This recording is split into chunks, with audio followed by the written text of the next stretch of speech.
Welcome. This is It's Predestined the podcast. I'm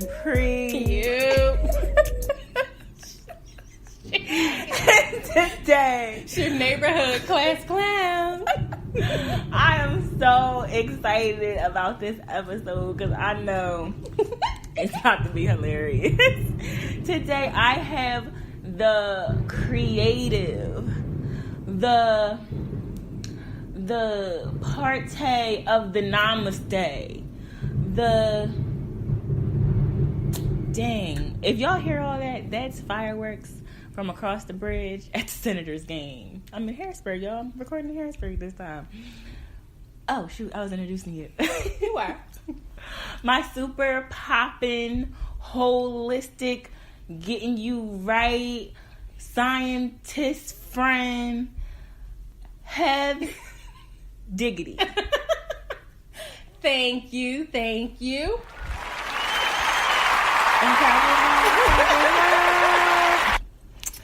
you so much. Thank you for having me. And I'm sitting here next to the illustrious, well-dressed, Are you introducing me? always beat, Instagram always popping, always on vacation, using my PTO, never at work, pre and dready. Did you just introduce me? I did. Yes, girl, come on. I feel like now I need to introduce you again. No, we good. Because yours was really popping. I mean, but you're really popping. You're really popping. Equally popped. We're popping. We're popping. I'm so done. Yo, I'm trying to figure out a way to really get y'all to understand the theme of like Pre and Heather. A mess. It's not a mess. It's always fun. Always a good time. Always an adventure. Always. We've had some adventures. Always and forever. Yeah, all that. That. All that. So, part of your poppiness, like I said, is you. So you could just open the candy. They're definitely going to hear you open it. All right. No, first of all, I gotta let y'all know what she just did. She was asking me if I wanted some wine. And then she brought out shot glasses. And I was like, we taking shots of wine? Fancy shit, dog. And she was dead serious. They were cute. They were cute, though. They were. From Colombia, right? Mm-hmm. Because you always on the go. Imported. Always traveling. So, yeah, no, actually, let's start there. With you always traveling. Sure. Like, you are, it's a cliche word, but you're definitely a wanderlust. I accept that. You get your wanderlust on. I do wander a lot. Yes. And you go by yourself a lot. That's amazing. It is amazing. It is. I mean, if you want me to break it down, I think traveling alone or traveling solo, as people call it, solo travel, is way more fun than a group or a partner or, husband, wife, best friend, girl trip, man trip. Really? Solo travel is lit. What's your favorite things about the traveling solo? Well, you get to experience things without having any support. So right there, it's an adventure. You're just out in the wild, not necessarily the wild, but you're on your own. So if you're in a foreign country, you don't know the native language, unless you're, bilingual, trilingual, which most of us are not. Some are, but it's just, you don't have to wake up like on someone else's time. You don't have to try to accommodate other people as far as like if people, you say you got a big meat eating friend or you got a vegan friend or a vegetarian friend, which is nothing wrong with that, or you only got a friend that eats peas or whatever the case may be. You don't have to, coordinate that. Right. You can eat what you want, wake up when you want, sleep all over the bed, starfish style, when you want. There's no time that you have to, dictate on who goes in the bathroom first, especially with girls. We got to do whatever, makeup, hair, all that. Shower. Yes. I know I'll be in the shower for 45 minutes. So it's just fun. And you get to meet people. If you just walk out of your hotel or wherever you're staying, you walk out, you meet someone, you can end up on the other side of the island or wherever you are, just hanging out with natives. So that might sound scary to some people, though. Are you ever scared? What kind of safety precautions do you take? I'm gonna just be for real.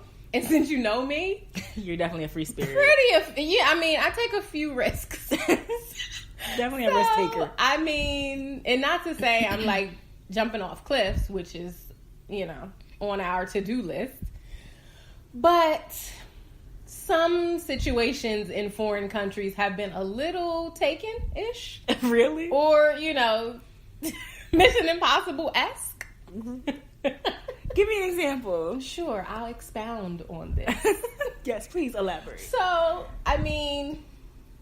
setting is Colombia. Set the scene. Cartagena, Colombia, circa 2016. So, it's all good. It's fun. On this tour that takes you to different beaches, and throughout the day you can scuba dive, do whatever. So we did all the regular schmegular degular stuff. Went underwater, got to see the stingrays, got to do all this cool stuff. We're on our way back, and the way the tour goes is they drop you off by hotel. So my hotel was not the last one, but I had to make a stop at the ATM. So since I needed to go somewhere else other than the final drop-off, they were like, okay, we'll take you last. I'm like, okay, cool. Now, mind you, before I went, I picked up enough Spanish so that I could navigate the city. Okay. Which is something I encourage everyone to do. At least get the foundational words and sentences and requests in whatever country language that you're going or wherever you're going. And not only just the words, definitely look up some of their symbols, cultural everything. things. Yeah, cultural things street that signs, might be okay here but aren't okay wherever you're going. Yeah, definitely. Traditions, everything. But back to this kidnapping story. So say for instance, okay, I'm in the van, I'm the last one there. Now say for instance, this is real life. I'm the last one in the van. We're in it's called the historic district. Basically, it's the downtown of Cartagena. So we pull in this semi-lit alleyway. It's barely lit with lights. And it's still in enough light where you can hear people talking, but you can't really see anybody. So I'm in the back, and it's one of those 9-passenger vans. Okay. So the only doors really are 2 rows up from me, and then there are 2 front seats in the front. So I have no immediate access to get out. And the driver pulls over. He gets out, locks the door. And I'm like, hey, where you going?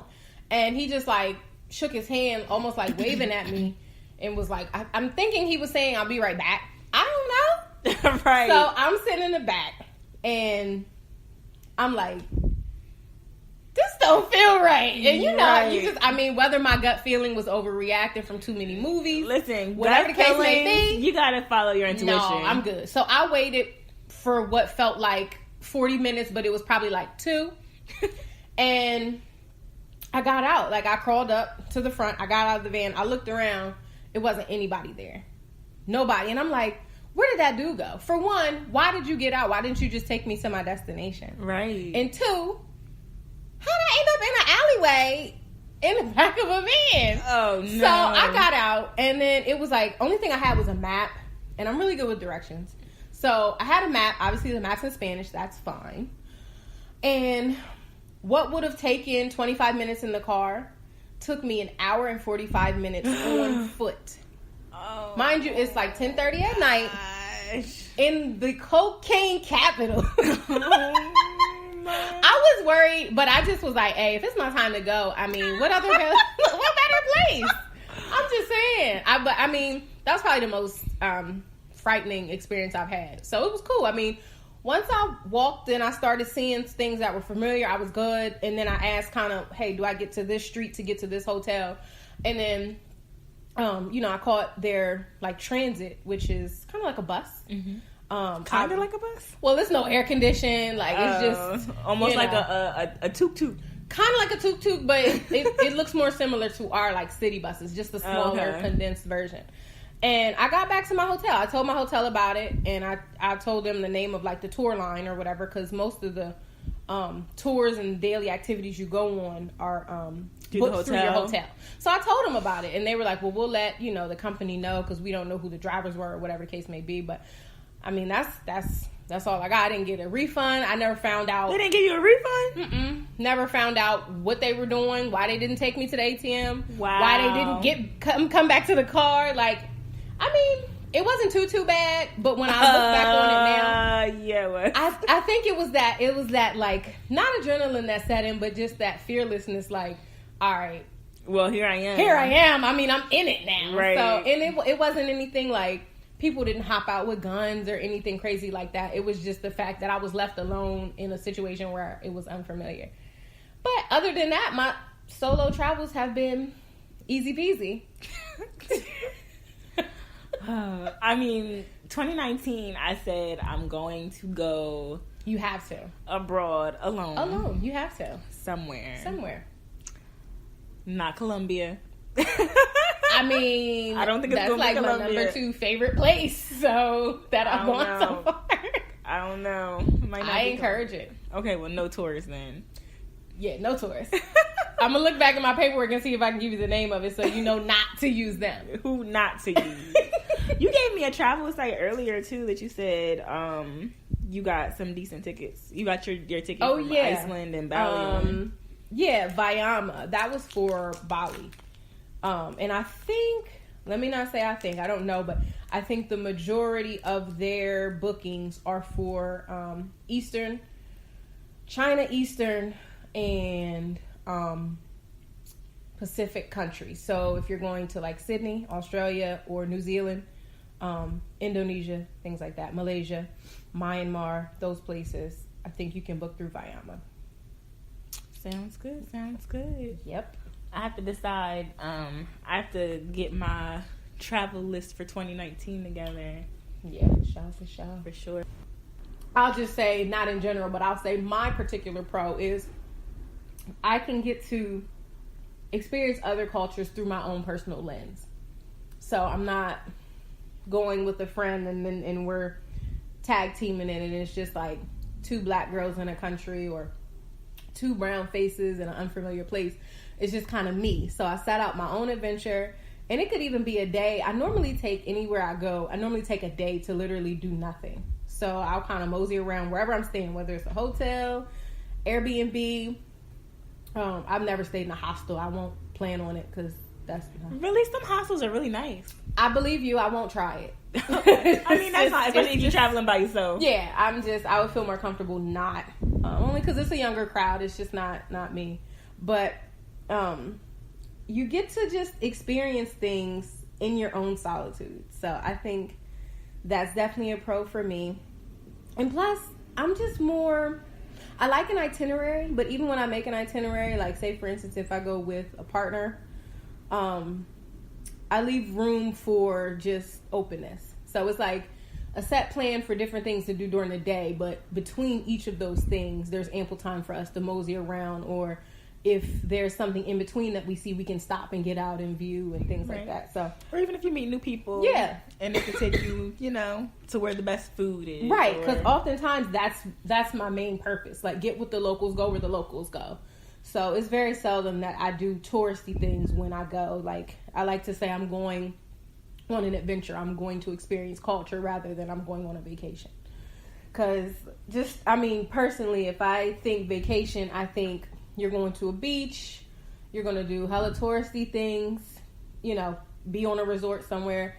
And that might not mean the same thing for everyone, but I prefer to say I'm adventuring because I'm seeing the land. Yeah, true. Especially because, like, when you're doing the touristy stuff, that's kind of stuff that you can do everywhere that you go. Of course.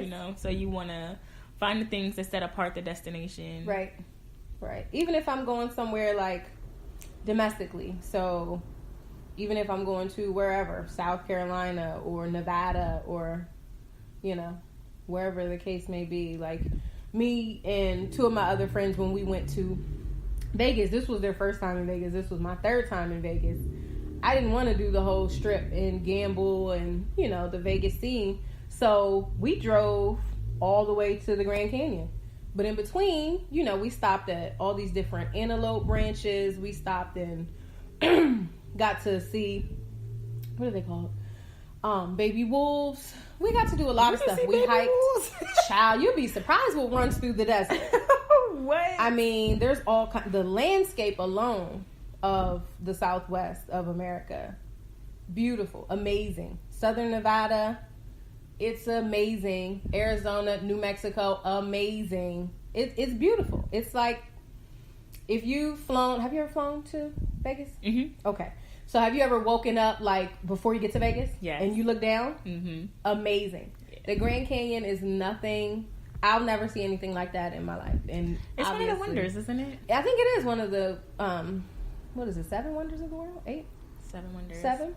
Yeah. I think there's like multiple like categories of it now. Yeah, true. Everything's wonderful, I guess. It's like ancient wonders, new wonders, modern wonders. Mad wonders. Mad wonders. Mad wonders. But, I mean, it's beautiful. But to reel it back into the pros and the cons. So that's my pro. You get to just visit other people's culture, see it from your own lens. And then I would say a con for me is once you go somewhere and experience that, you'll never be able to get rid of that experience. So when you come back to America, that's the con. No, I feel you. That's the con for me. I mean, as dangerous as other countries are painted, if you go somewhere else, I mean, the places that I've gone that are considered dangerous or high risk for American tourists and visitors, safest, most peaceful people I've ever met. Kind. Right. I mean, you come back here and it's like danger. Oh, child. Yes, let me get back on the plane. So I was having that conversation with somebody like last week, and they're just like a lot of people are scared to travel alone, and a lot of people are scared to travel because of the way that media portrays and like paints other places and makes it seem like America is like the best place that you could ever be, and it's just like nah. Like I mean, like nah. If you want to really like take it there and just kind of go to that point, if people are afraid to travel because of how the media paints other countries, look at how the media paints us. Yeah. And you know that that's not true. Exactly. So therefore you can already know that it's just blown way out of proportion. Like seriously. I mean, I know mad Nigerians, and like if you would listen to the way that people paint the country of Nigeria, you would think soon as you get there you're going to get stabbed and scammed. Mm-hmm. That's not the case. Very bad stereotype, but I'm saying it's definitely not the truth. So do not let your fear of traveling by yourself or how other countries may look, or you may not be able to learn the lay of the land, do not let that deter you from traveling abroad. Please do it. Get some type of international experience, and it's just, I don't know, it's breathtaking. It's life changing. It's definitely like changes your perspective. Absolutely. Like I've never gone anywhere and came back the same. Even if you go down the street to Oklahoma, I mean, even like visiting Canada, I think like my first time, that's not really international, but technically it is. My first time visiting Canada, I was 14, and I even noticed the difference there. And we're connected to them. Right. It's a Canada shame. is so clean. Canada's the cleanest place I've been in my life. Canada is so clean. I mean, no litter. No litter. Grass is I didn't see any homeless people either. Not one. There's no homeless people. Not There's one. no litter, no trash. It don't stink. The I'm air's sure so there fresh. is a homeless person somewhere. Somewhere. Maybe. I doubt it. I doubt it. And plus, when you're other places, it makes you think like, if we say that we have so many resources, why are other places that don't have the resources that we have able to do so much more for their people than we do? Yeah. It's tragic. We're like the number 2 nation, I think, without universal health care, but we have the most healthcare resources. And it's really sad. Like, I mean, let's just take note from Norway and Sweden, the 2 happiest places on earth. And they have universal health care. Like, they have incentives for the rich who get taxed the way they need to get taxed. And the poor or lower class do not get taxed the same way the rich get taxed. It's just, I mean, America should really take note from a lot of these other countries, but we claim we're the best and we're this and that, and we literally do less with more. That's exactly what it is. It's because it's a lot of greed. It's capitalism. You didn't have to. Did you just whisper? We can't get rid of followers. You might have a few more white followers. I mean, the caucasity of it all. The caucasity. The caucasity and audacity and nerve and mitigated goal. Tragic. But talking about universal healthcare, talking about healthcare in general, we can kind of like segue into yes, come on, segue. into like the holistic stuff that you do. Like, you're literally... Don't let Pre lie to y'all. No, I am not over here. You're the healthiest person I know. Listen. You're the most, like... I don't even know how to explain it. I'm going to give y'all, like, a little backstory. So, and it actually happened on a day where I was having a rough day. Y'all. And I went and I checked my mail, and I had, like, this package. And I had a package from Heather. She didn't say nothing about sending nothing to me. I just had a package from Heather. So, I opened it up, and it was 2 jars or whatever. One smelled like like spicy peppermint tacos. And the other one smelled like divine. And then she had hit me up and she was like, "Did you get your package?" And I was like, "Yeah, like, thank you so much. Like, what do I do with it?" What do I do with it? So the spicy peppermint taco stuff was actually for my eczema. And if you know or you don't know, I've literally struggled with eczema since I was a baby, like a small child. So I've struggled. I'm 28 now, and I've struggled with it over 27 years. And last year when she sent me that, and I tried everything. I used all kinds of steroids, things from dermatologists, things from over-the-counter, prescription, like anything you could possibly think of or remedy that people would say. Like, I tried it, and I would suffer, especially when, like, the seasons would change. I would suffer. In the summer, suffer. Winter, suffer. And whatever she sent me, to this day, I don't know what was in it. I just know that it smelled like spicy peppermint tacos. And she told me it was for my eczema. And listen, if you tell me that something's going to work, I'm going to try it, because that's how bad it was. So she sent it to me, and I used it, and I don't even think it didn't take too much. It might have took like a month. Maybe not even a month, honestly. Like, it cleared up my eczema. Like, I didn't itch. I wasn't irritated. Like, that makes me happy. It cleared up my eczema. I still have like a little bit of scars, but that's scars. But my eczema is like gone. That's amazing. It's so amazing. Like, it's so amazing. Whenever anybody brings you up, I be like, Heather healed my eczema. I love Heather. She healed my eczema. I ain't even asked her to. I'll send you the bill later. Yo, you don't understand. Like, I would tell people, I would get so emotional because, like, it was really a struggle. And you just, like, I mean, you healed me. You are a healer. I appreciate it. I mean, I'm going to just be honest. Like, I am nowhere near a medical doctor, nor am I certified or classically trained as any type of, like, holistic healer of any sort. However, you have a gift. I can read. So therefore, it's beyond being able to read. You can't see it now, but there are 2 boxes of books. And I picked them up. I mean, I have books on the medicinal benefits you can get from just foraging through things on a hike. Oh, wow. You can learn how to feed yourself and live off of the wild. I have all kind of holistic books, how you can heal everything from leaky gut, seborrheic dermatitis, psoriasis, dementia, all kinds of stuff just with plants. So, I mean, I tried, mixed some stuff together, tried it myself. I personally don't have eczema, but I did have a topical, rash type of deal going on, and I tried it, and hey, disappeared. So, I mean, I wouldn't sell anything to anyone, but of course, for my friend, like, if it works, trial and error, that's wonderful. And she said it works. So, I mean, I'm just all for, if you can heal yourself using something that's chemical free and just straight up going to work, why not?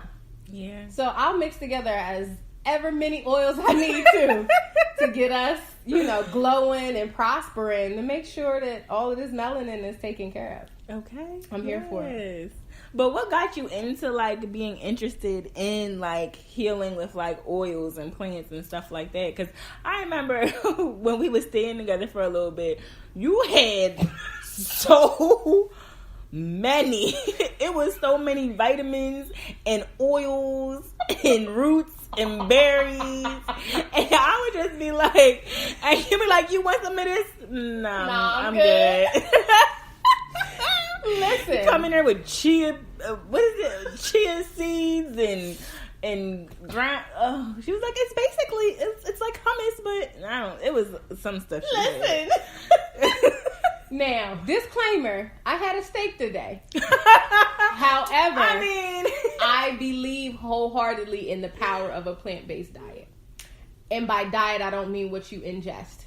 I mean what you ingest as well as what you apply on your body, what you keep around you, all of that. Get a plant. They create oxygen, they clear the air, they purify any type of germs you got, even if it's one plant. Just get one and sit it on the counter.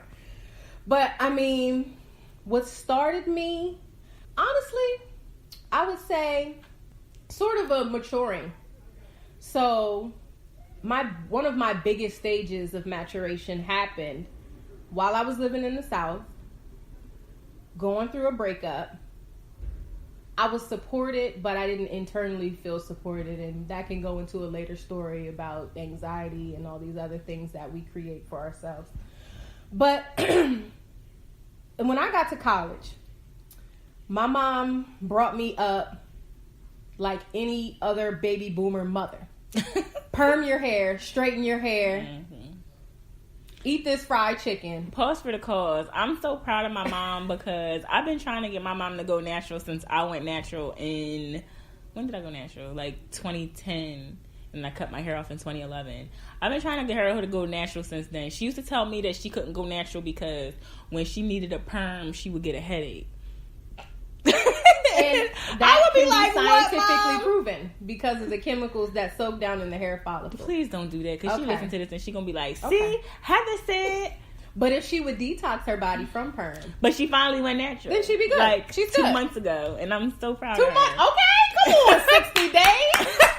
Come on, 60 days off the creamy crack. Come on, good for you. It's a step. It's a step in the right direction. It is. But like all of that intertwined. So when I first got to college, that was me. I think I had some type of braids or something, but my mom would perm my hair before I got braids. Oh, no. Now, how senseless does that sound? No. Because she was like, you don't want nappy edges. So to her, being a woman born in the 50s, your hair has to be sleek. It has to be straight. It has to be kink-free in order for you to live up to this European standard of presentability. So when I got to school, obviously in illustrious HBCU, here I am, and all of these beautiful women have natural hair, natural everything. So I just started to kind of come into my own at that time, and then I cut my hair off around 2012.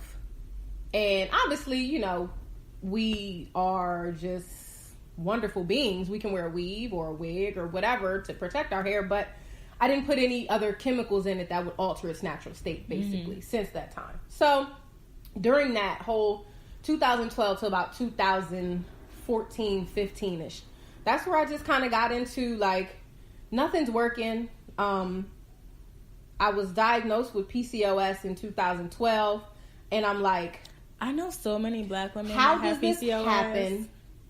What can I do to stop it? How can I prevent it? If I figure out how to prevent it, how can I tell other women? Mm-hmm. Because... Can you tell me what PCOS is? Sure. Polycystic ovarian syndrome. So most women of color may have it and might not know. And honestly, probably about 33% of women between the ages of 24 and 35 most likely will get it at some point in their lifetime, just due to the standard American diet, the standard American living style of it's being super sedative. environmental. Yeah, it's based a lot in our environmental factors. But through that time, if you get some information like that, obviously you won't die from it, but it really hinders you as far as your reproductive organs and just your overall wellness. So a lot of the symptoms that I suffer from with PCOS are consistent weight gain, hirsutism, which is mustache, facial hair. Basically, your hair grows at an alarming rate due to the overabundance of testosterone in your body. So you're basically growing hair as if you were a man.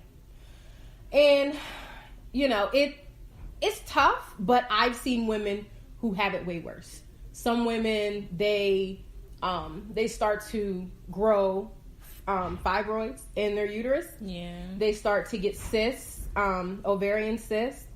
So, I would say I have like an acute symptomitis of it, but I still have it. Right. And normally the symptoms do go away, but I was offered birth control. Time after time after time, doctor after doctor. Even the doctor that I found here, who is a holistic doctor. She's a doctor of osteopathic medicine. And I thought she would be extremely knowledgeable in helping me eradicate this, but she hasn't been. So I actually got a new doctor. But when somebody keeps telling you to use something that's going to alter your body. Right. So you're giving me a medication, birth control, that is supposed to offset my hormonal balance. Mm-hmm. If you know anything about science and biology, you know that anytime your hormones are off balance, your pH is off balance, meaning the chemicals in your brain are off balance. I don't need that in my life. Right. So I actually couldn't take birth control. I tried to take birth control my freshman year at college, mm-hmm. and it made me very, very sick. Like, mm-hmm. It made me super sick, and I gained like 30 pounds. Yeah. And I just haven't done it since, and I'll never get back on birth control. Yeah. I've never taken it. That first doctor that told me I had PCOS, she gave me like the 30-day supply or whatever. She was like, try this. If you don't like it, we can try other things. First of all, I don't want to take anything that's going to stop my body from naturally doing what it's supposed to do, which is having a period, a menstrual mm-hmm. cycle. So if I have to have that once every 30 days, I'm cool. But another thing with PCOS is you don't get a period or you have an irregular period. So it's just a lot that goes to it. But to come back into your question of how I got into it, that was the main reason why I started to at least want to figure out how is all of this happening. And I'm basically, at that time, I was in, I don't know, was a junior or senior? I don't know. I was in undergrad forever, y'all. So I don't know. Whatever. You took your time. Yeah, that's whatever year of college I was in, I was pretty active. So I was working out. I wasn't on the band anymore at the college, but I was still, they had different organizations and clubs on campus that I was a part of. Me and my friends would work out at the time. So it wasn't like I was overweight or what I would consider overweight. Obviously, the doctors tell you otherwise according to your height and your age. But that's neither here nor there. But what I'm saying is, at that time, I was living the optimal life that someone could live to be healthy, virus-free, disease-free, all of that. But yet I still have this issue. So I figured out what I needed to do to kind of get rid of it. And I mean, I go on my bouts of like super, super healthy, super, super plant-based eating. You know, making sure I don't use a microwave, things like that. All these things to decrease any outside factors that could mess with my hormones. And then other days, I'll stand in front of the microwave and wait for my popcorn. So, I mean, you know, I understand the power of plants and the power that we can get just from the earth. But I also understand, too, and I'm not, like, knocking people who take birth control or take any type of medication or diabetes or, you know, insulin for diabetes or high blood pressure medication. However, if you were to pick up a book about anatomy and physiology, you would be able to self-heal yourself if you have enough control. And that's difficult when it comes to anything. Going to the gym, eating food, candy, soda, anything. I feel like discipline is just a rough thing Discipline for people is in difficult. general. If people had more discipline, we would all be thin. We would all be whatever. You know what I mean? Nobody would have diabetes. Nobody would be, you know, having to get their foot cut off because of, you know, insulin. Things like that. But discipline is just one of those things we all work for. So nobody's ever going to be just a 10 all the time. But, I mean, I wouldn't call myself a healer. Pre does. I call you a healer anything, all I the say time. I heal with my humor.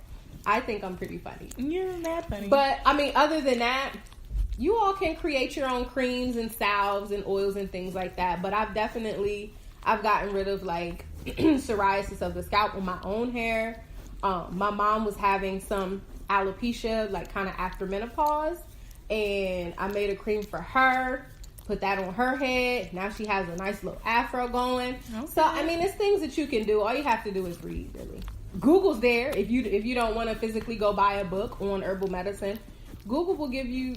You can go to YouTube University and get you a good diploma from YouTube. You can become a lawyer on YouTube. Dog trainer. You can really do anything on YouTube. Like, you can learn how to do open heart surgery on YouTube. No, real life. YouTube University needs to start charging tuition.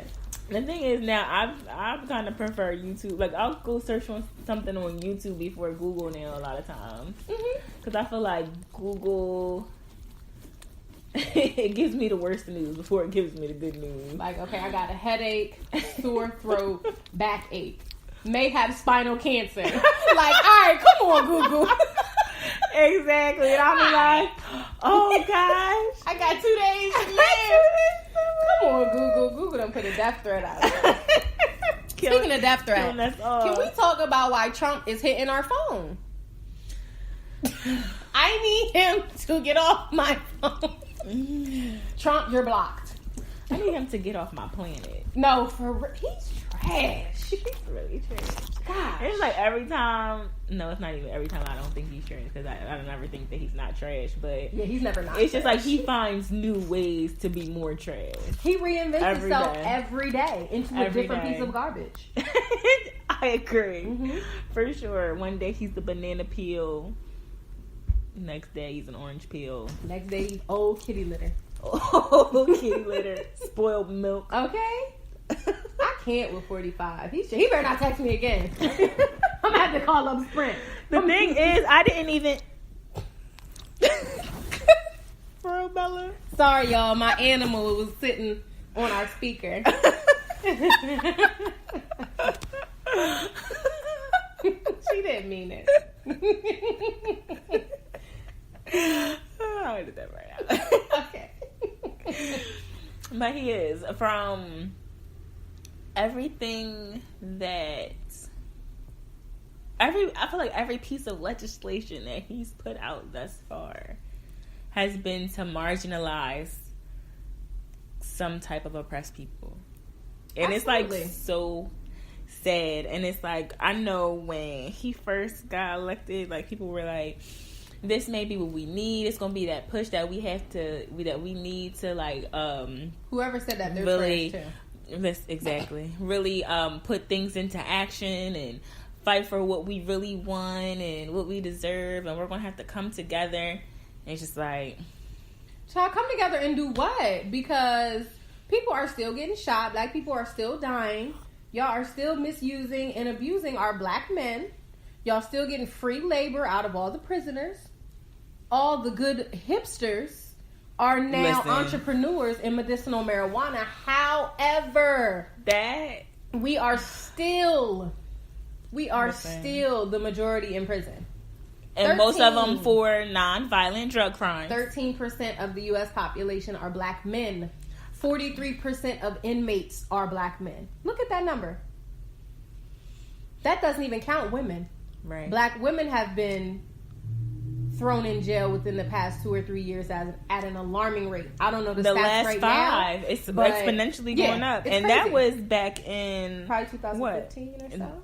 No, even in like 2012. Because I remember for my black family class, I actually did my final project on, mass incarceration being part of the demise of the black family. Absolutely. And, the incarceration of black women, men and women, and leaving these kids out here for them to, give them the prison, put them on the prison pipeline as well. It's, creating a whole generational curse, basically. Like, your dad was in jail. Listen, just my family. My dad's in jail. My brother's in jail. Mm-hmm. Right there. There was a point in time where my little brother, and my dad was actually in the same prison at the same time. Wow. Like, that's deep. That's something. That's sad. That's a statement. Yeah, exactly. That is, it's our reality, but it's still very unfortunate. Like you're incarcerating generations. Yeah. Generations. Yeah. 400 years ago, our minds were enslaved, and our person, our actual body was enslaved. And they're doing it again. First goes the body, then goes the mind. They're doing it again. Exactly, because everyone knows at the end of the day, the age that you put someone in prison, they don't develop. Absolutely. So the age that you go in, when you come out, you're essentially that same age. If not worse. If you're giving a 20-year-old a 40-year sentence, he's a 60-year-old coming out as a 20-year-old. Listen, and everybody thinks it's funny when their uncle went in jail in the 90s and just got out in 2015, and he's still trying to get a pager. It's really funny, like, on the surface. And you're like, yo, he must have just got out. Like, do he got on Carl Kanai? Like, what is... You know what I mean? On the surface, it's funny, but you think about his development in there. It's unfortunate. You come out, it's 17 new iPhones. You don't know. Like, it's really sad. It's extremely sad. It's unfortunate. Like, and then they have to come back out, and they're expected to immediately adapt to society. Blend right on in. And if you miss one step, we're throwing you back in there. If you miss a beat... Not even miss a beat, because technically any police interaction at all, whether you're the problem or you just in the wrong place at the wrong time, you don't even have to do anything. Any police interaction is, what is it called? A parole violation, a or violation infraction of some sort. Yeah, it's an infraction or a violation, and you can go right back for literally doing nothing but having an interaction with a police officer. I had a friend, I'm not going to say his name, but he witnessed a car accident, and he didn't even want to stay and kind of vouch and be the witness and tell the cops what happened, because he didn't want to talk to the cop, and then the cop say, let me see your ID, let me get your information.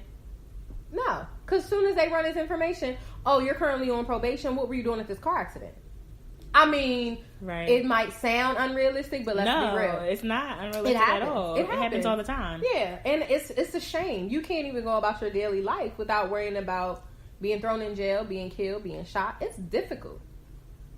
We got to worry about making it to work on time, getting dressed, halfway looking cute, going to the gym, eating right, texting people back, not dying, all before 8:30. Listen, I was literally just having that conversation with somebody yesterday. We was watching a show. It's like an old Showtime show. It's called like Californication or something like that. And we was like, these white people wild. Wow, like these white people wild. But then it's just like they get to be wild like that because they don't have all those precursor thoughts that they have to think before they could even think about the stuff they think about. Like we don't get to think about certain things because there's so much other stuff we have to worry about. Like you said, like not dying out here, not getting shot, not, interacting with the police and things like that. Just, even if you're not doing nothing, even if you're not doing anything, a cop coming up to you and talking to you will give you anxiety. Like, absolutely. Make you completely anxious. And you don't even have to be doing anything. As soon as you see the lights, even if you're not speeding, you're not doing anything, that cop could be 100 feet behind you, turned on his lights, you're automatically going to get that feeling in your gut. Listen, every day I wake up, and this may be for me, I'm not speaking for anybody else, but we literally are experiencing PTSD. Every day. As black people, as a whole. Black and brown, because they'll lock a Spanish person up, Indian, so-called, quote-unquote, indigenous Americans. They'll throw us all under the jail. But, I mean, I know you are the facilitator of this. Yeah, but fine. If we could segue... our open dialogue. It's our... If we could segue this from this trash penal system to talking about how every day we have to deal with these type of things that give us anxiety, we can reel this into just talking about the current state of black women and anxiety. How do you feel about that? In the workplace, with friends, with relationships, any other type of intimate partner? Just, living with all of these triggers. We see things every single day. Somebody who looks like us is being shot down in the street. People are being hung in 2018. You hear me? Hung. Whether it's from a tree, a pole, a statue. It doesn't they're matter. being hung. This is not 1932 and we're being hung. Shot down. It's pitiful. But just, And that's even like the extreme side of it, but just how, black women are kind of silenced in the workplace, or how black women are mistreated in medicine. Absolutely. With like doctors and, Child. people not listening to what they have to say about their body. Listen. And their expectations that black women have this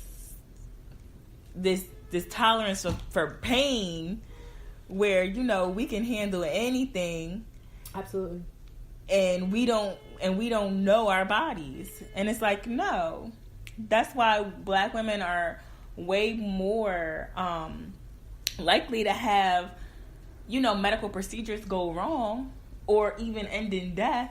Right. Because people don't listen to us, or we're not getting the proper care that, we deserve. We're not getting equitable treatment. Listen, as many protests as we put on and march for, and we internet tweet fingers, however you want to say it, like, we're mistreated at an astronomical intensity level.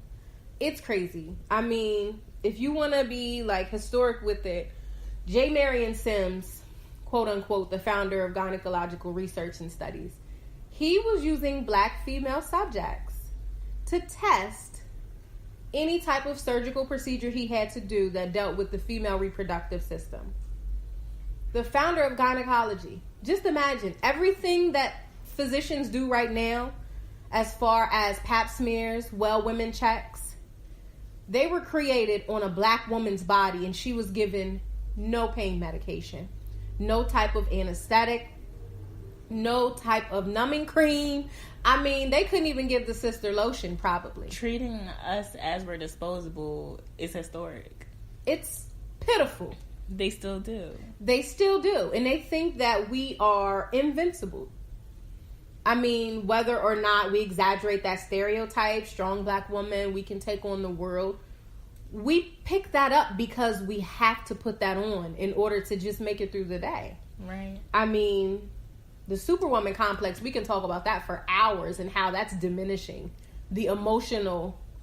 I feel like a lot of women I know, though, they kind of have that naturally.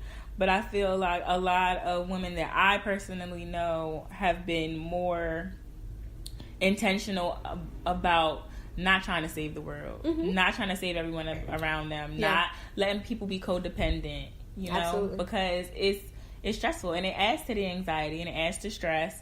And we can't be there, and we can't be everything for everybody. We can't. In every single moment. And still be everything for ourselves. It cannot happen. Exactly. Cannot happen. Well, for the most part, I feel like when we take those roles for the other people in our lives, it's because we're not taking the proper care of ourselves. Yeah. We're putting ourselves on the back burner, or we're not taking care of ourselves. We're taking care of everybody else. Not even on the stove at this point. Forget back burner. Exactly. I mean, if you just, anybody, we could pick our moms. They got kids. We got kids, whether it's a dad in the house or no dad. They still pick the kids up, do the kids' hair. We got to cook. Got to do this. Make dinner. Get clothes out. Pay the bills. Do whatever. Go to church. Everybody where they need to go. Everybody where they need to be. Take care of the husband or whoever else. Partner, woman, wife, whatever. Where do you get time? Where does mom get time? Where do we get time? We aren't parents, but I know we often bring this up in a group chat. How I know I can't wait to have children. I'm super excited about it. Gabs brought it up that she can't wait to have kids. I mean, obviously, Pri is over here side-eyeing me down. I mean, I can wait. We are excited to be mothers. I'll say that. I'm excited to be a mother. However, if I were to get pregnant or have a kid right now, yeah, it would be real shambly. I would be trash can of a mom. Yeah, I'm over exaggerating. I'm sure I would just step in and it would turn on. I know you would be an amazing mom. What I'm saying is, just to imagine all the stress that we go through day to day. Now add a dependent to that. Listen, I wouldn't make it out of bed. There are days where I get adulting all wrong. Oh, yeah. And to have another human being have to be dependent upon me, I can't sign up for that right now. I can barely take care. I can't sign up for that right now. That's why I have such a intense respect for mothers. Absolutely. Young mothers, old mothers, single mothers. Any mother. Married mother, unmarried, unwed mother. Anybody who is raising a small human, whether biological or non-biological, kudos to you. Kudos. Claps in a circle. Shout out. Round of applause. Round of applause. Honey, I can barely get to work on time. If I had to get little ones ready for daycare, drop them off and do all of that, am I coming back home to go to sleep? I would crash and burn. Crash and burn. Second day in the momhood. Crash and burn. I'd be at PPI. Come visit me at the nut house. I'm done. 302 me. Call crisis. Because listen, I'd be done. But I mean, but it seems like it seems like an exciting journey to be on. Oh yeah. I know there are some moms that don't connect with their kids, but I've never met a mom that didn't say that, their kids saved their life or changed their life was the best thing that ever happened to them. Absolutely. So it's just in that vein, it's like, oh yeah, I do want that someday. As well as I had an amazing mom. I have an amazing mom, and I feel like I should pay that forward to another human. Of course. But then there are some days where it's just I'm good. Right. Off of all of that. No, I feel you. I'm definitely not in a hurry. But when that time comes, I want it to be beautiful. It's I'm not in a hurry, but at the same time, I also don't want to be an old mom. Yes. Whatever an old mom is, but I don't necessarily want to be an old mom. I also do not want to be an old mom. You're absolutely right. I don't want to go to my kids' middle school graduation and they're like, oh, your grandma came last night. Grandma fly? Your grandma popping. I don't want that. That's hilarious. I don't want that. That's so funny. That's a fear. I mean, if it happens, it happens. I've seen some of the most chill moms who are 60 right now, and their kids are 19. That's wild. That's not. I don't want. I mean, if we're speaking on dads here, my uncle, he has an 11-year-old. He's 59. Wow. I mean, and he's the coolest Rasta I've ever met. I would assume that having kids that young and being older, the kids would keep you young because you gotta stay up on it. You can't, you can't give up. But his oldest daughter is 30, so I mean, it's a gap in there. There's a gap, but That's a nice gap. His granddaughter is 6. That ain't too far from your actual child. Yeah. I mean, if we gotta be old moms, we just gotta be old moms. I don't want to be old mom. I'm not going to be old mom. I refuse. 36 is the time. I don't want to give myself time limits. I've been trying to not do that. Like, I'm going to do this by then. I'm going to do this by then. It really restricts you. Because... puts more anxiousness on you. Exactly. Yeah. So I've been trying to not do that with things that I don't have control over. Right. So I'm not going to give myself a time limit. But I know for sure if I don't have a child by, like, I don't know, 34, 35, I don't think I'm interested in being a mom. I'm definitely still interested in being a mom, but when I say mom, after 37, I'll share my gifts with children who are unfortunate enough to not have a biological mother. So I would definitely adopt. I would not be a foster because the connection I plan to build up, I'm not shipping you off to the next house. Okay. I'm not raising you and parenting you and nurturing you and pouring into you to give you away. I'm not doing that. So I would have to adopt, or, hopefully, if I'm super old, we can rely on science to help us out. Be octo mom. Some froyo. How you like your eggs? Okay. Fried or fertile. Be like New York, I want my eggs cracked. I love New York. It's so funny. That meme never gets old. She does the most. We talked about, healthcare. We talked about did we talk about in relationships? We didn't, but I mean, I think therapy, anxiety, and relationships go hand in hand. I feel like, for me... Speak on it, beloved. Let it use you. Oh, I mean, for me... the anxiety in relationships comes out where it's like a fear of being played. Mm-hmm. And with that fear of being played, it's like a fear of commitment. Yeah. So it's just like, I'd rather not commit.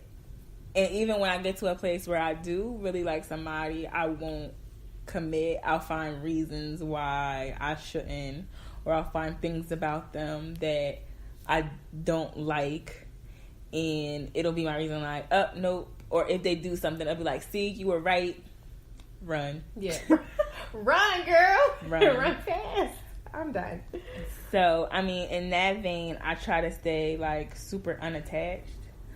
But at the same time, it's like I do advocate for, like, healthy relationships. Yeah. I'm all about black love. Absolutely. And all of these things. Super black love. And I'm supportive of building. You trying to nation build? You an Israelite now? You taking a shahada now? Oh, absolutely not. Absolutely not. We about to have a kufi on you. Oh my gosh. I'll never forget. Listen, so pause for the cause. I went to Temple, so it used to be like when I first saw them, I thought they was pirates. Yo!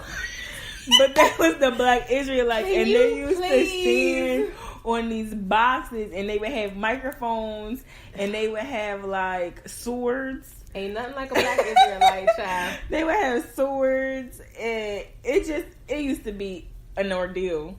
But the outfits, though, it looked like Aladdin. They used to be Pirates of the Caribbean on the corner, looking like Pirates of the Caribbean with that purple and gold. I thought they and Jafar. It was like a mix, a Jafar, real life Pirates of the Caribbean hybrid. Yeah, and it's just like some of the stuff they were a minute amount of the stuff they would say would be like, oh, I understand that, and then they would go left, kind of like Umar. I was about to say, just like my favorite hotep, Dr. Umar. Boy, he gets you thinking you Nat Turner, child, and then he goes all the way left. I be like, with him. Drop me off, fam. No. Drop me off right here. No. Wait, how we get here? How did we get here? Dr. Umar. First of all, we're going to pause for the calls again. Where's the school, sir? Where's the Frederick Douglass Marcus Garvey School of Pan-Africanism? You've been raising money since 2010. We need receipts. You done had 63 GoFundMe. Umar playing games. I can't. He's my favorite hotep. Umar playing PlayStation. I cannot. I can't get jiggy with hotep. They're so funny. Like, I can't. Like, in one sentence, they'll be like, first of all, they'll queen you to death. Oh. Good risings, queen. My Nubian Sapphire princess. Yo, if y'all ain't never been wooed by a hotep, go find you one. Oh. Let him just use all of that word magic on you for like 2 days so you can just feel better about yourself. And then lock them because they'll find out where you live, child. Oh my gosh. Or that's what I heard. Oh, that's what you heard. Okay. Right. Right, what you heard. Speaking of what I heard at this Israelite meeting before, I got so many stories from Houston, y'all would not imagine. So, but the thing is, after they tell you all that, a couple days later, they straight dissing you. Yeah. They will straight diss you, and you'll be like, you'll be offended. Real offended. And he's like, don't talk while a man's talking. I gotta go. Ooh. Right, child. Yeah, that's my cue to go. Good old hotep stories. They're hilarious. All right, so back to what we were saying. I can't even remember where we were, but where were we? We were talking about relationships and just being in healthy relationships, whether they're therapeutic or not, and having anxiety in relationships. And you were saying one of your main or your more primary insecurities in a relationship is the fear of being played. Yeah, because everybody's so scared of, being played that they're trying to be the person to play the other person first. And just like, that's not the way I operate, because if I'm going to give you my time and attention, I'm going to give you my time and attention. And if I'm giving more than you my time and attention, I'm going to be upfront about it. Like, I'm going to let you know, or you'll know. Yeah. It'll be obvious that, I'm talking to multiple people or whatever, what have you. Right. But I feel like my most unhealthy behaviors in relationships that, in my next relationship I'm not going to do is definitely like probably the detective work. Okay. Because somebody give my girl Pre the badge. Philadelphia Police Department, hire my girl.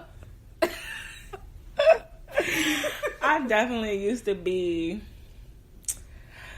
and the thing is, I would do all of this, stress myself out, find stuff, because you'll inevitably find things when you're looking for them. Even if it's not something, you'll make it something. Absolutely. And then do all that and then stay. Do all that and still stay. I'm done. That would be the thing. I'm done. I would be having locations. Yeah. I'd be hooked up to Ubers. I would be... Listen, I'd have the iPad hooked up to the iMessage. Now that'll get you caught. That got me caught. We'll save that story for later. Yeah. Listen. Trash iMessage. You sound a little... I'm upset. Triggered? Some stuff's supposed to go to the grave. Triggered? Yeah, I was triggered a little bit. Okay. Yeah, so, well, in my next situation, I feel like I'm in a way better place. Okay. And that's good I to feel recognize. like if those things are present, I feel like I don't want to be in a situation where I feel like I have to do any of those things. Yeah. I think one of my biggest anxieties, insecurities, you may say, or just a second thought, a second guess, of yourself when you're in a relationship is like to be used, I think.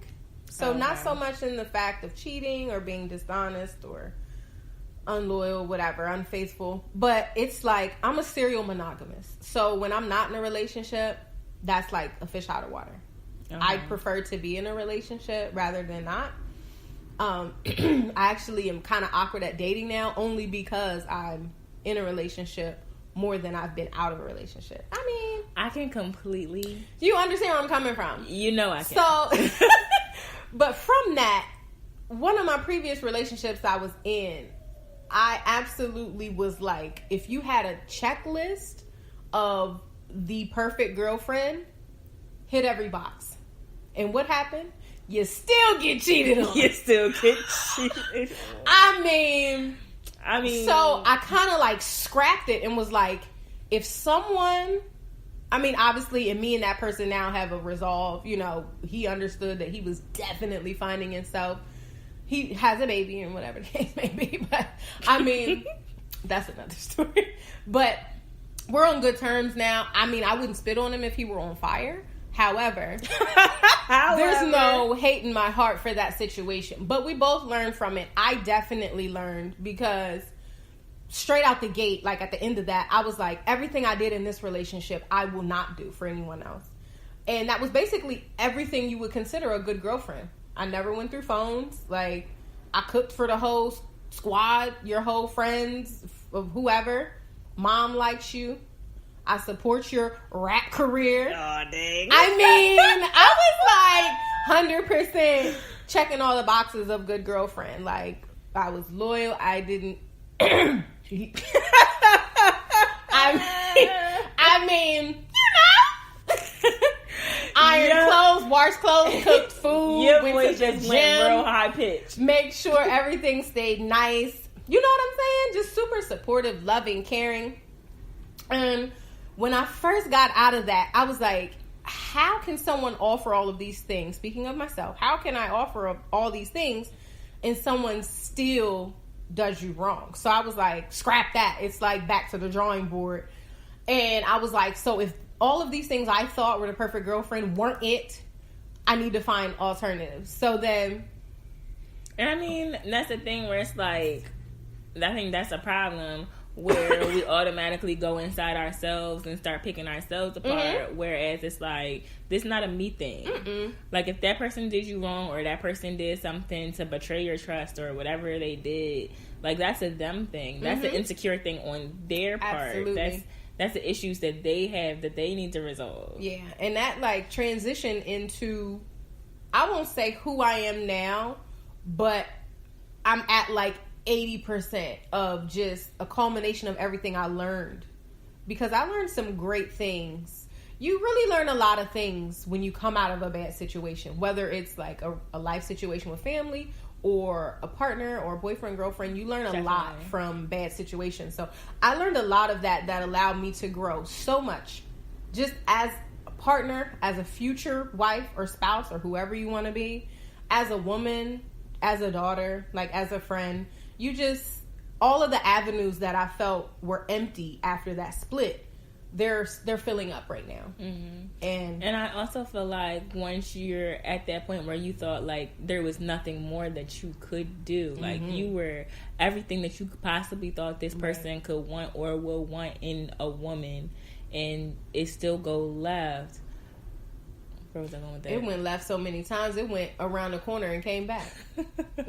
I feel like after that, like once you get hurt like that, you realize that, well, first of all, you find yourself. And once you find yourself, it's like the person that I'm supposed to be with is going to take me for just who I am. Like, I don't have to do anything extra. I can if I want to, but me at the bare minimum, bare basic, just me being pretty, like that's going to be enough. And even the things that I see flaws in of myself, they'll think those are strengths. Oh yeah, bare bones me is all that anyone's getting these days. I mean, listen, that's just how it is. But I'm more comfortable in it now. I mean, not to say I wasn't comfortable in it before. And I feel like that's part of getting older too. Yeah, it's just like I am who I am. I have my core support. Like, I have my family. I have my friends. I know who loves me. I know who's there for me. I Absolutely. know, you know what I mean? I have my nucleus. Mm-hmm. You know what I'm saying? So it's just like, anybody outside of that, I'm already like, my foundation set. So anybody else is kind of just extra. So it's just like, I don't really get too attached, because it's like, you can come or you can go, you can stay or you can leave. Right. Like, I'm good regardless. Yeah. Yeah. And I know one thing that, like, I put up a post the other day on my Instagram story, and it was about self-sabotage. And yeah, it sounds good to say we don't self-sabotage ourselves, but I probably have to count when I don't, because I always am.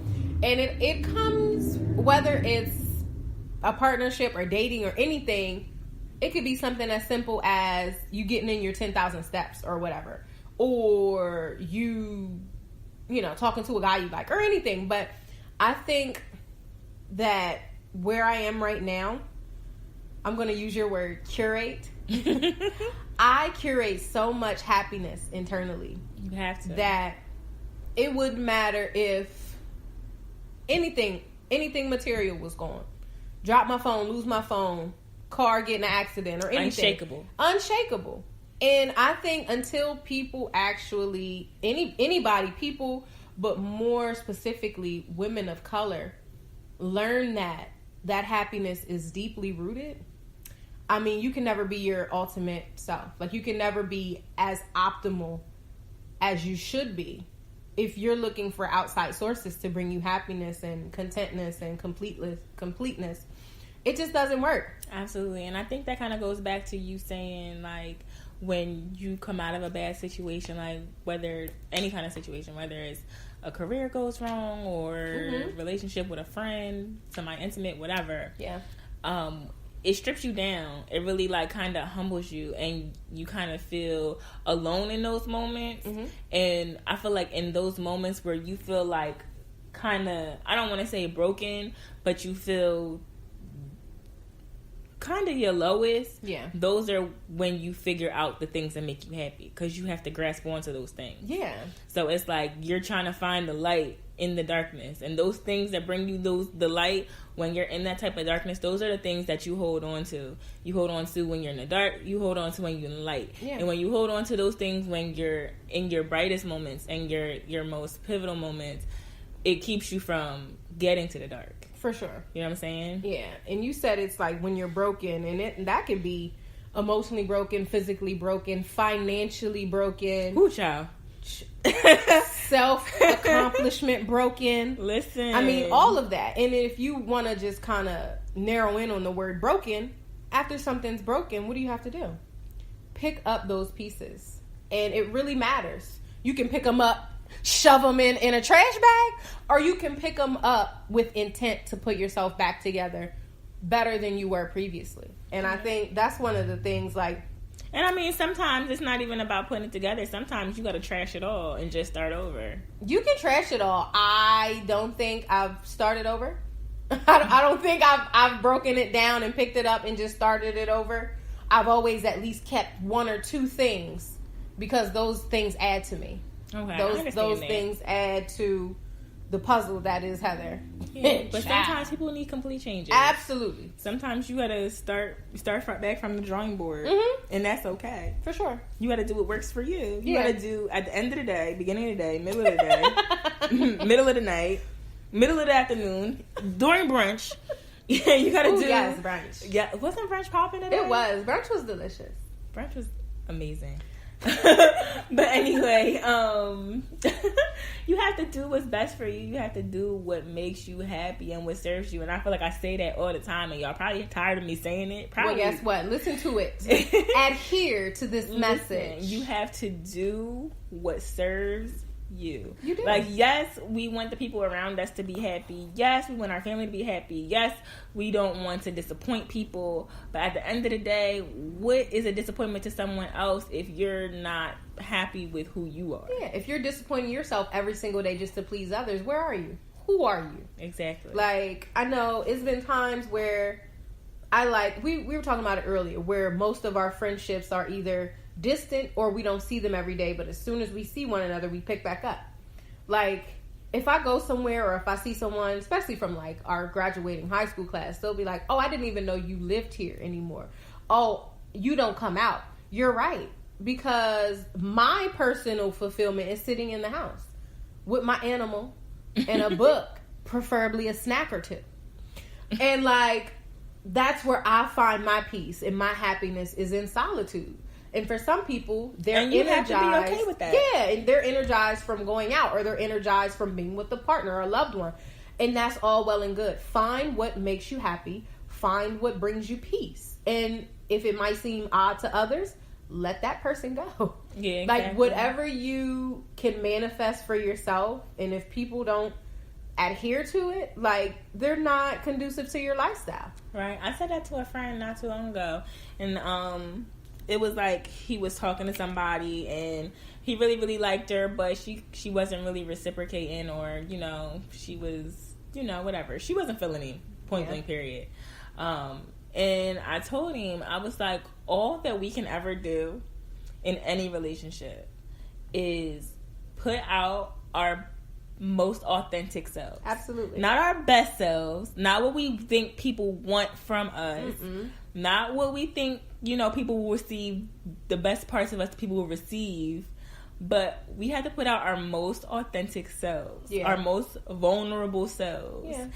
And people will either fool with it or they won't. They'll accept it and they'll reciprocate and they'll, you know, understand it and, you know, not misuse it or abuse it, or they will. And that'll let you know everything that you need to know. Absolutely. And it's actually, what you just said is a quote, and I can't remember who it's from, but it does state basically what you said. Like, our greatest gift to the world is being our most authentic self. And I think that works in any avenue, whether you're at work, whether you feel like you have to code switch at work, whether you're with a friend, whether you're with a partner. I mean, just a few weeks ago, the movie Nappily Ever After. I mean, obviously it wasn't the greatest movie, but it was an okay movie. It was okay. It was okay. But the guy, I see what they were trying to do. We see what their intent was. Don't know if it was executed right. But anywho, the guy that was on there, and he was talking to Sanaa Lathan, and he said being with you was like 2 years of a first date, because she was doing all of the things she thought he wanted. You can't be what you think somebody else wants. You have to present yourself exactly how you are, who you are.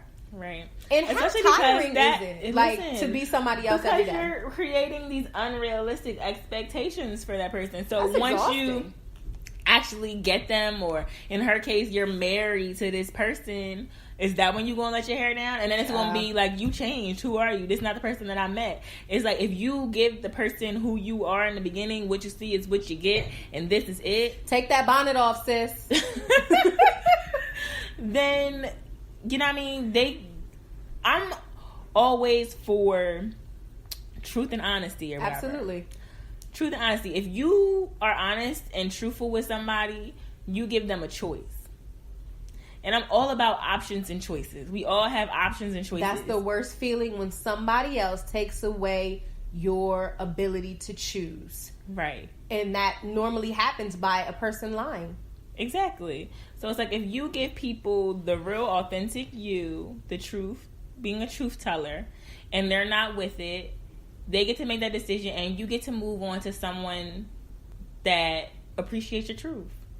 Absolutely. And like, that's really what it comes down to. People want to impress others and give their best selves. I mean, which is fine, but it's like, be you. Yeah. Like, that's how you avoid getting disappointed, and that's how you avoid disappointing somebody else.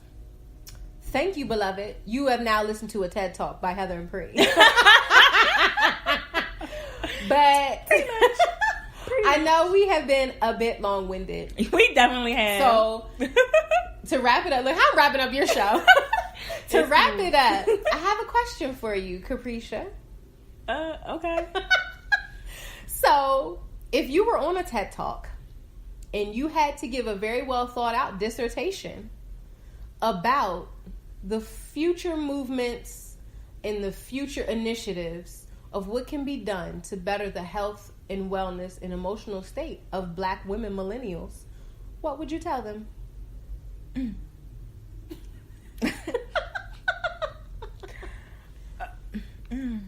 Channel your inner Ayan Levant. Listen, I'm gonna keep it simple. I would tell them to find them their therapist. Absolutely. Find a therapist. We find your therapist. Not find a therapist. Find your therapist. Because there's a lot of therapists out there, but just like a friendship or a relationship, everybody's not for you. Everything's not for everybody. So you have to find somebody that that you can relate to, that you're comfortable talking to, and somebody that may have even been through some of the things that you've been through. Yeah, therapy's lit. We advocate for therapy over here. Therapy. Definitely advocate. Sure. Therapy will change your life, and therapy will have the people around you thanking you for going to therapy. Absolutely. Because therapy will do things for you that you didn't even know that you needed. And that's a for sure right on. Well, we said that was going to wrap up the show. Okay. So I actually did have a listener question, but no, that's I'll do cool. that next time. We can do the listener question. No, I can't remember it. I don't want to pull it up. Okay. So I'll edit this part out. All right. Well, thank you guys for listening. And Heather, thank you again for being on the show. Thank you for having me. This bubbling, beautiful. We literally decided this morning to do the show. So thank you for picking up where I was lacking a little bit. I appreciate you. See, that's friendship right there. That's friendship. Support. That's friendship and support. I appreciate you all for listening to our gibberish. Bye, guys. Bye.